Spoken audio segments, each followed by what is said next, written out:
Good morning mga busing. Karon holiday, Bernis. Nag-hire mi og tao diri sa sulod sa Navy maintenance para lang makatabang sa mga alsan kan. Tairil pating bugata. Ang bugata jud niya kailangan na mag-alsa, tabang malsa. Tara sila. Sugod na sila, kulang pa naabot.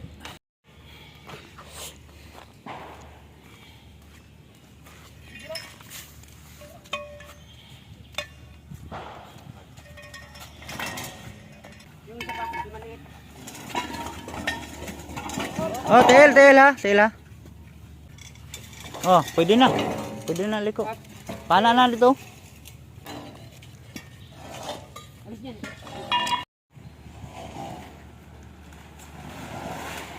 Patay na pa di tangker. Dito na lang ina sila bird.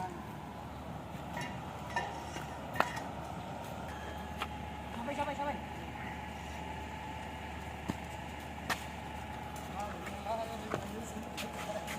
Grabe ka bugat din. Sabay mo baba ha. Ay muna kay basig na ima. Di pwede man siya makababa agad. Ana siya makalingkod. Hop. Pondo. Pondoy. Pondo.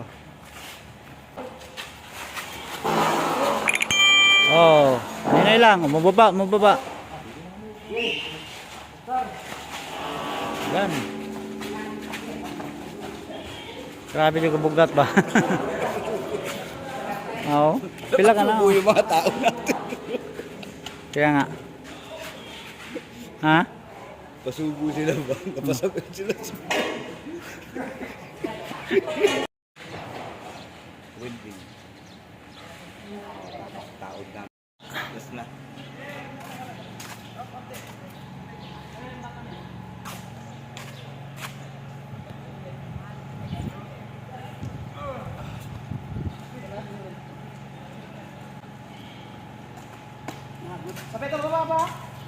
Sabay.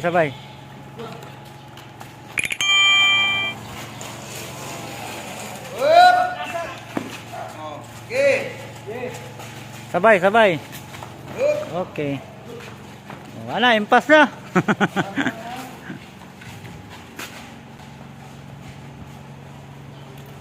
Palayo. O kana, pahit na.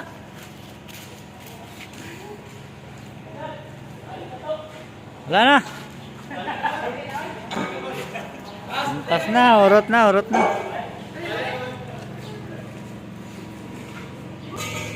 Oh. Sila na mag-divide na. Basta kalugay na magdugay na magmakan na.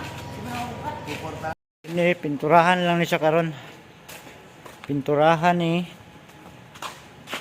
Ini siya pinturahan para malunod ni siya dito. Ilunod na ni siya dito sa tumoy sumpay ani.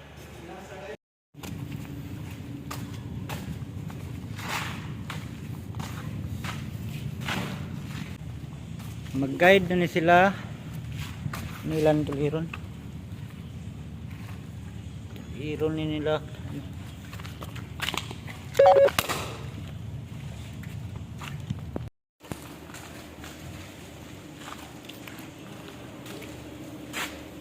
Muli takaron kay kadayawan man dayron. Halidi. Sa birds. Sakay din ta. May pag-abot sakay din. Okay. Sayo tayo makaabot rog balay. Ulit ni, usa nga rason ani nga nung wala kay pasahero ron diri sa mga birds kay kadayawan man ron sa Davao. So, siyempre ang taga Davao, di naman ito samal sa ron. Pasa ron sila nga Bernes, Sabado, Linggo. Kay karon nga adlaw, araw ng kadayawan dayron nga adlaw. Siyempre, ang mga tao naglingaw ron sa Davao pero ako uli ko samal kay init yung Davao ron. Init kayo. Abog nga traffic. Abot na jud ta diri sa Tugkaran sa balay. Abot na jud ta. Parang manukan. Pero dito akong mga manok nga Rhode Island na diha. Hello. Kaon na baka na. butangan baka nagtubig sa kong asawa. So, magarahe na ta. Magarahe. Piot kaya akong garianan. Piot.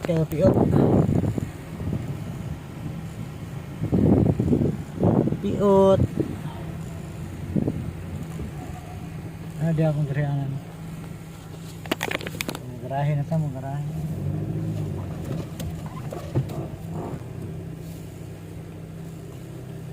Okay. Oh, nabot sa jeep ta. Ano yung dama na ito nga dalunon. Oh, dalawa na ganun kong sakyanan, no? Unsay porma, no? Na yung musket. Habol, tuwalya. Baragbalay.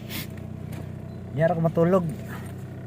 Di rin ako matulog sa sakyanan. Mga kostrabuan. Perting may ngawa sa balay. Balay tao, ang abilin rin ang iro ra. Pipo. Lagi ni Dre, siya ra isa. Pipo.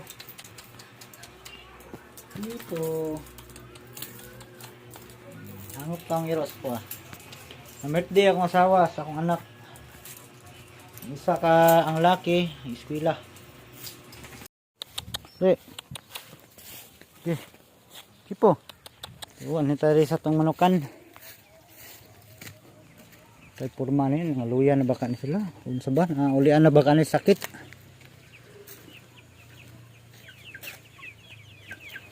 Doon ara. Na ay tubig. So gibalhin na dito namong ko ano. Samo, kung ang gibalhin dire. Balhin na namong samo dire.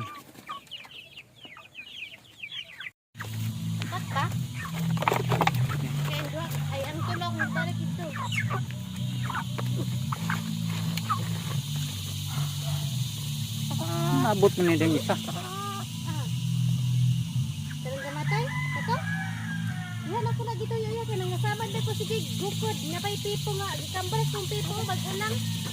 Dagang ko kinambrasan kaya yung ikaw itan. Abinyag manok.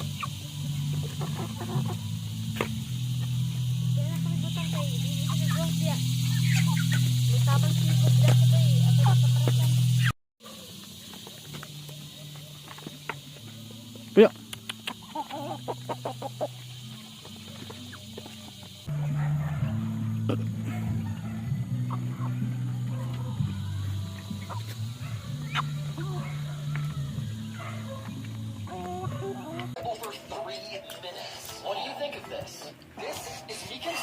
Ngayon sudah no? The boy's teeth suddenly fell out. He tried to touch them one by one. All of the boy's teeth were already ruined. The family rushed him to the hospital, but on the way, they noticed something strange. The mother to escape. Fortunately, the ship was stopped by the thick sand, saving the lives of everyone on the beach. But nobody could have imagined this was just the beginning of the disaster. When the family returned to their villa, the wife immediately went online to search for the cause of the accident. But her husband told her there was absolutely no signal here. At first, the couple thought it was just a small scale. After the children had all gone to bed, there was still no internet. Now, even watching a simple video felt like a luxury. The couple had no choice but to pass the time by playing with building blocks. But just as they were focused on the game, suddenly there was a loud knock at the door. But it was already 3:30 in the morning. To be safe, the husband picked up a wooden stick. But when they opened the door, standing outside was a black father and his daughter. But after learning who they really were, the couple was even more shocked. Ang kay bawal na may ipapractice ma. Ulit, bawal na. Ako na pa ato ba? Ano? Kay ipapokus dag study sa sugod Monday daw. Wala may practice eh. The boy's teeth suddenly fell out. He tried to touch the other damaged teeth. His mother immediately stopped him, but he pulled out the rest of his teeth one by one. All of the boy's teeth were already ruined.